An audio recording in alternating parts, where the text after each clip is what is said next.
Ce booster, pour nous, c'est une forme de guide et ça nous permet d'avancer dans la bonne direction. C'est insightful, donc en français plutôt instructif, et c'est le début d'une longue aventure. C'est un peu la rentrée des classes pour nous aujourd'hui. On essaie un peu aussi de comprendre tout cet environnement qui est autour de l'Arabie Saoudite, du booster. Le but de cette journée, c'est de permettre aux entreprises de la délégation, ces 20 lauréats qui ont été sélectionnés par un jury franco-saoudien à Vivatech et à Station F en mai dernier, de comprendre l'Arabie Saoudite de A à Z.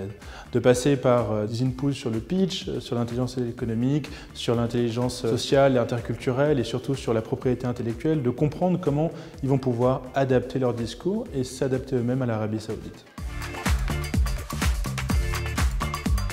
Comme tous nos programmes Booster, il est designé pour vous permettre de vous implanter dans la durée sur ce marché. Je vous souhaite sur les mois qui viennent beaucoup de belles rencontres, du bon business et c'est parti.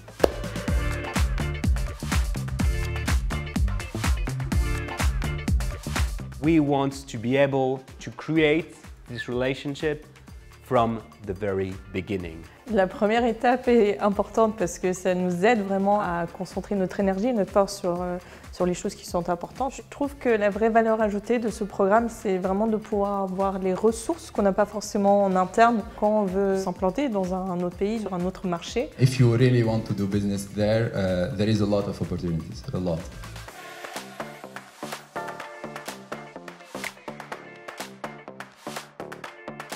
L'accompagnement sur mesure, je pense qu'on l'a déjà.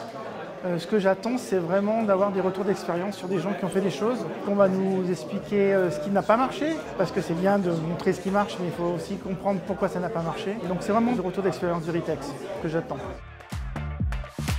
Alors, quand on parle de l'Arabie Saoudite, moi je résumerai en disant que c'est un pays qui est à la fois très particulier et un pays très attachant.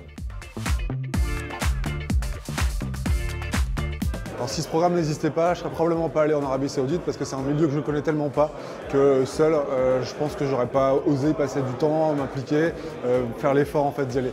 Là, accompagné avec tout l'environnement, tout le contexte, on est un peu, bon, pas pris par la main, mais il y a quand même un accompagnement qui est quand même assez poussé et qui moi me met en confiance en fait. Je devais décrire ce programme en un mot, je dirais un accélérateur. Parce que nous, on a besoin d'aller rapidement à certaines étapes, et donc ça passe forcément par accélérer des rencontres, trouver des partenaires. Donc voilà, essayer de faire le plus de choses possibles en moins de temps possible. Si au lieu d'y arriver en 2 ans, d'essayer d'y arriver en 8 mois, quoi. On se rend compte surtout que quand on va aller là-bas, on y va, on n'arrive pas tout seul, on arrive avec une vraie délégation d'entreprises françaises, ça booste un peu le moral, on arrive en force et c'est quand même ultra intéressant de pouvoir avoir cette énergie-là et ce groupe-là avec qui on part. 80% du bureau d'Arabie Saoudite est mobilisé sur ce programme uniquement, qui est dédié à l'accompagnement de ces 20 entreprises. Donc je remercie évidemment mes collègues des 4 filières, industrie cleantech, art de vivre santé, tech et services et agro pour leur accompagnement, leur motivation sans faille pour accompagner ces entreprises sur le royaume.